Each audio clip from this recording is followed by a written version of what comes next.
നിരവധി ആവശ്യങ്ങളുണ്ട്.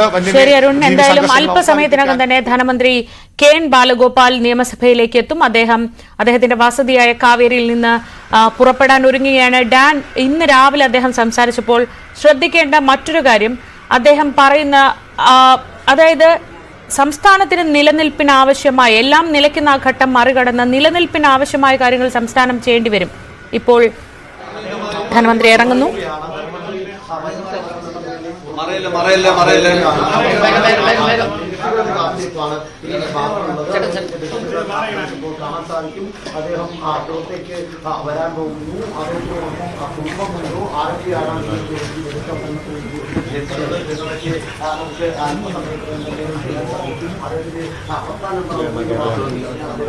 ധനമന്ത്രി കെ.എൻ. ബാലഗോപാൽ അദ്ദേഹത്തിന്റെ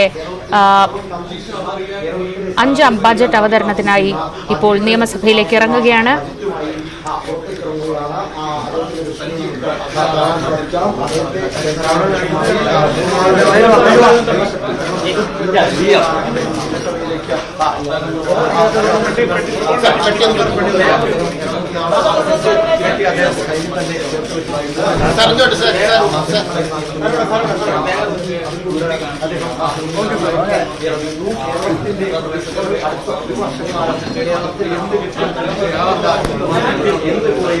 ധനവകുപ്പിലെ ഉന്നത ഉദ്യോഗസ്ഥർക്കൊപ്പം ഡോക്ടർ ജയതിലകിനെ കാണാം.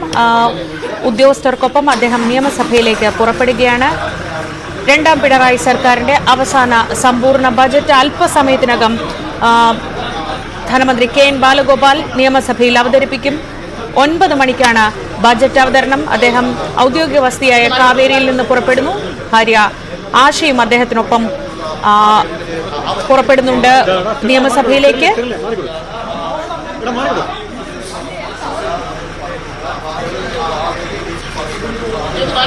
ധനമന്ത്രി കെ.എൻ. ബാലഗോപാൽ കുടുംബത്തോടൊപ്പം നിയമസഭയിലേക്ക് പോവുകയാണ്. അദ്ദേഹത്തിന്റെ ഈ സർക്കാരിന്റെ കാലത്തെ അവസാന ബജറ്റ് അവതരിപ്പിക്കാനായി നിയമസഭയിലേക്കുള്ള യാത്രയിലാണ് ധനമന്ത്രി ഉള്ളത്.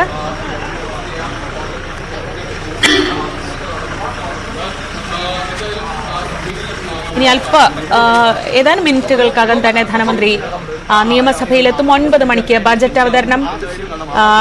ഡാൻ ഇന്ന് രാവിലെ നൽകിയ സൂചനകളിൽ കേന്ദ്ര സർക്കാർ ഇങ്ങനെ ശ്വാസം മുട്ടിക്കുമ്പോൾ ഒരു ശക്തമായ നടപടികളിലേക്ക് ജനങ്ങൾക്ക് വേണ്ടി കാര്യങ്ങൾ ചെയ്യണമെങ്കിൽ ശക്തമായ നടപടിയിലേക്ക് പോകേണ്ടി വരും. അങ്ങനെ ഒരു പ്ലെയിൻ അദ്ദേഹം സൃഷ്ടിച്ചു കഴിഞ്ഞില്ലേ?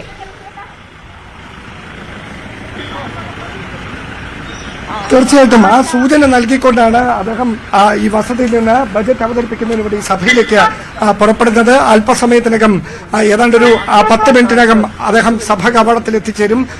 അദ്ദേഹം ഫേസ്ബുക്ക് പോസ്റ്റിൽ പങ്കുവച്ച അതേ ശുഭാപ്തി വിശ്വാസം അദ്ദേഹം മാധ്യമങ്ങളോട് സംസാരിച്ചപ്പോൾ പ്രകടമായിരുന്നില്ല എങ്കിലും അത് അദ്ദേഹത്തിന്റെ ഒരു ശൈലിയായി മാത്രമേ നമുക്ക് വ്യാഖ്യാനിക്കാൻ കഴിയൂ. അതിനപ്പുറത്തേക്ക് ജനക്ഷേമ പദ്ധതികളും അതോടൊപ്പം അമിത നികുതി ഭാരം ഈടാക്കാതെ ജനക്ഷേമ പദ്ധതികളും അതോടൊപ്പം വികസന പദ്ധതികളും എങ്ങനെ നടപ്പിലാക്കാൻ കഴിയുമെന്നതിന്റെ ഒരു കോമ്പിനേഷൻ ഈ ബജറ്റിൽ ഇടം പിടിക്കാനാണ് സാധ്യത. കാരണം തെരഞ്ഞെടുപ്പ് തന്നെയാണ് സർക്കാർ നേരിടുന്ന ഏറ്റവും പ്രധാനപ്പെട്ട വെല്ലുവിളി.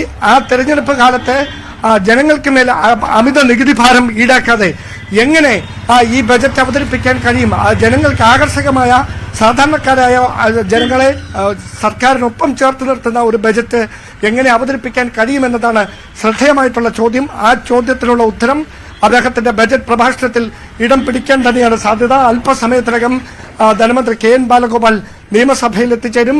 സഭയിൽ മുഖ്യമന്ത്രി ഉൾപ്പെടെയുള്ള മറ്റ് മുതിർന്ന മന്ത്രിമാരുമായി എല്ലാം സംസാരിച്ചതിന് ശേഷമായിരിക്കും അദ്ദേഹം സഭയ്ക്കുള്ളിലേക്ക് പ്രവേശിക്കുക. എന്തായാലും